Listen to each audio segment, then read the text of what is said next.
Welcome to eastern dictation. Dictation 5 second में शुरू होगा। स्टार्ट। उत्तर प्रदेश की राजधानी लखनऊ के अलीगंज इलाके में सोमवार को एक व्यावसायिक इमारत में आग लग जाने से विद्यार्थियों समेत कम से कम 15 लोगों की मौत की घटना ने एक बार फिर भवनों की सुरक्षा व्यवस्था पर गंभीर सवाल खड़े कर दिए हैं।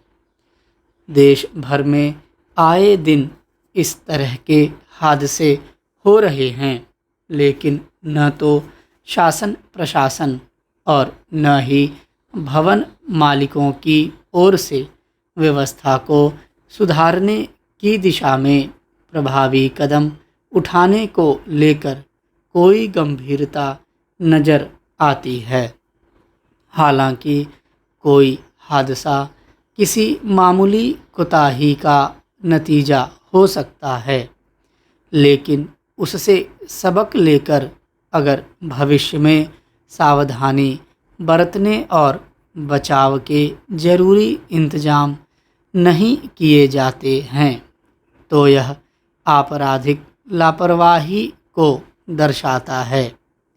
सवाल है कि हादसे के तत्काल बाद सरकार की ओर से जो गंभीरता दिखाई जाती है वह व्यावसायिक इमारतों में सुरक्षा प्रबंधों को पुख्ता करने के मामले में नज़र क्यों नहीं आती है।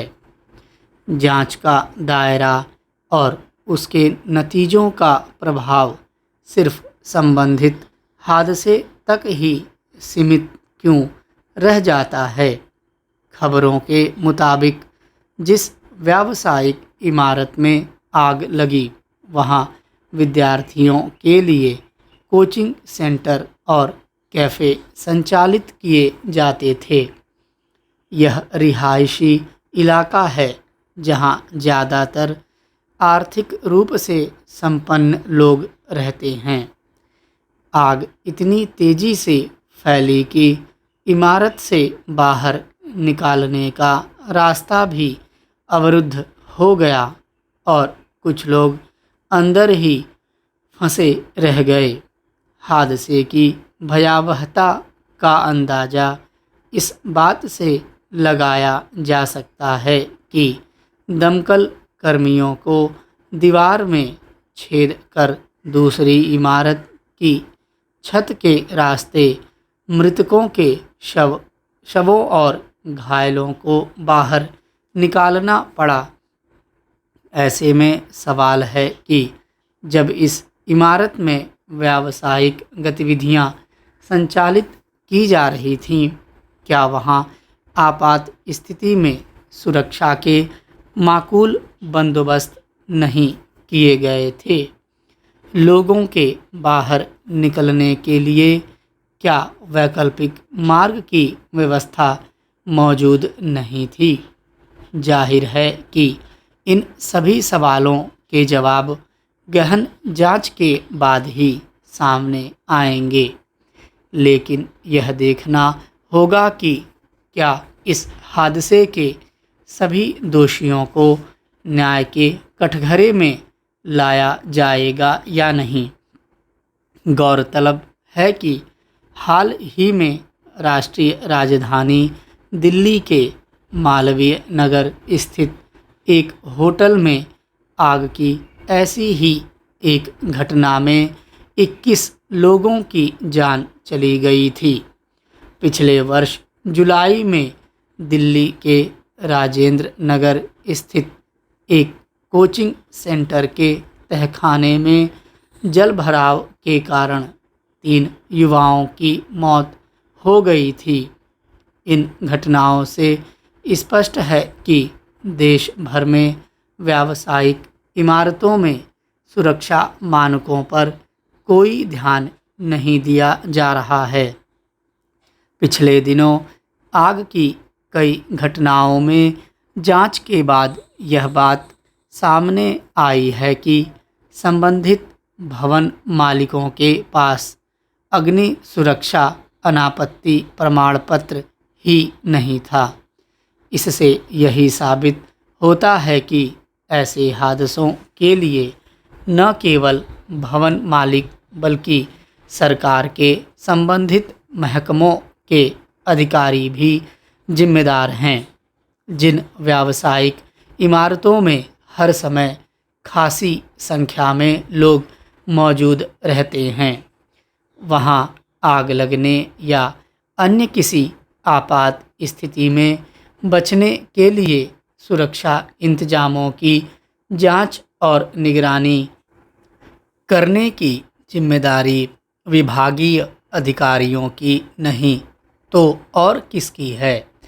ज़रूरत इस बात की है कि नियमों की अनदेखी करने या उन्हें ताक पर रख कर गतिविधियां संचालित करने वालों के खिलाफ सख्त कार्रवाई की जाए और लापरवाही बरतने वाले अधिकारियों की भी जवाबदेही तय की जाए। देश में मामूली कहासुनी और छोटी छोटी बातों पर हिंसा की घटनाओं का सिलसिला थम नहीं रहा है। कई बार विवाद इतना बढ़ जाता है कि हत्या की वारदात को अंजाम देने से भी गुरेज नहीं किया जाता। हाल ही में राष्ट्रीय राजधानी दिल्ली के शाहदरा रेलवे स्टेशन पर एक यात्री की ट्रेन में चढ़ने के दौरान हुए विवाद में पीट कर हत्या कर दी गई है। हैरत इस बात की है कि वहां मौजूद अन्य लोग बीच बचाव करने के बजाय मूक दर्शक बने रहे। न केवल लोगों में पनप रही आपराधिक मानसिकता बल्कि समाज में मौन रहकर अपराध को होते हुए देखने की बढ़ती प्रवृत्ति भी गंभीर चिंता का विषय है। इस घटना से सार्वजनिक स्थलों पर सुरक्षा व्यवस्था को लेकर भी सवाल उठ रहे हैं। अगर रेलवे स्टेशन पर ही सरेआम किसी की हत्या कर दी जाती है तो सड़कों पर सुरक्षा की स्थिति क्या होगी, इसका अंदाज़ा लगाना मुश्किल नहीं है। सरकार और रेलवे प्रशासन को इस पर गंभीरता से विचार करना चाहिए। गौरतलब है कि शाहदरा रेलवे स्टेशन पर बीते शनिवार को एक यात्री का कुछ लोगों से उस वक्त विवाद हो गया जब वह ट्रेन में चढ़ रहा था। कहासुनी के बाद विवाद इतना बढ़ गया कि आरोपियों ने उस व्यक्ति की पीट कर हत्या कर दी। इसे संवेदनहीनता की पराकाष्ठा ही कहा जाएगा कि रेलवे स्टेशन पर लोगों की भीड़ होने के बावजूद कोई भी उस व्यक्ति की मदद के लिए आगे नहीं आया और आरोपी वारदात को अंजाम देने के बाद आसानी से फरार हो गए। इस घटना के बाद रेलवे की सुरक्षा व्यवस्था पर सवाल उठना स्वाभाविक है। इस वारदात के दौरान स्टेशन पर क्या कोई सुरक्षाकर्मी तैनात नहीं था, यह भी जांच का विषय है। इसमें दो राय नहीं कि रेलवे स्टेशन पर यात्रियों की खासी भीड़ होती है और कानून व्यवस्था को बनाए रखने के लिए वहां सुरक्षाकर्मी तैनात होते हैं। मगर सवाल है कि शाहदरा स्टेशन पर हत्या की वारदात के दौरान अगर वहां कोई सुरक्षाकर्मी मौजूद नहीं था तो इसके लिए कौन जिम्मेदार है। अगर सुरक्षा प्रबंधों में ही लापरवाही बरती जाएगी तो अपराध पर अंकुश कैसे लग पाएगा। स्टॉप।